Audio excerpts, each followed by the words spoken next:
گیا اس مسجد میں جدو عشاء دی نماز پڑھی تھی میرا خیال سی میں رات مسجد چ رک جاواں پر او جڑا مسجد دا خادم سی نا مینوں کہن لگا بابا جی اٹھو تے چلو باہر میں مسجد نو تالا لگانا ہے آپ فرماتے نے منو آکھیا یار میں مسافر میں رات گزارنا چاہنا انہاں آکھیا نا جی نا میں ضد کیتی میں لیٹ گیا آپ فرماتے نے انہیں میرے پیراں تو پکڑ کے نا مینوں گھسیٹ کے باہر گلی چ جا کے سٹیا تے تالا لگا دیتا آپ فرماتے ہیں میں مسجد دے دروازے چی بیٹھ گیا کہ رات کی میں گزارا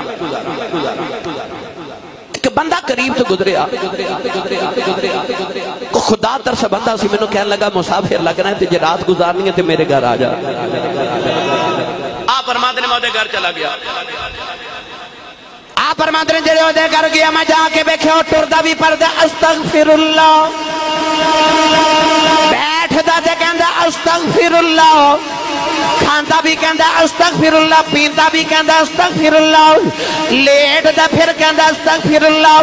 فرماتے ہیں میں ساری رات نہ ویکھیا استغفر اللہ پڑھ دائی فرماتے ہیں جڑے ویلے اگلا دن آیا ہر ساؤں نال استغفر اللہ پڑھ دائی آپ فرماتے ہیں میں پوچھیا بابا جی ہر لفظاں نال استغفر اللہ پڑھ دے ہو ایدہ کوئی فائدہ بھی ہویا ہے کہن لگا جی بڑے پیدے ہوئے ہیں جو زندگی چ منگیا سارا کچھ ہی مل گیا ہے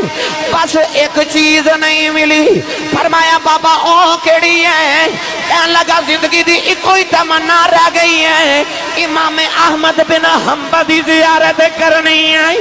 آپ نے پڑھ کے جفا مار لے آؤ فرمایا میں ہی احمد بن حنبل فرمایا تو کہنا تیری گل پوری نہیں ہوئی فرمایا تیری استغفر اللہ پڑھان دا کمال ہے میں نو لتا تو پھڑ کے گھسیٹ کے تیرے بوے سٹے آ گیا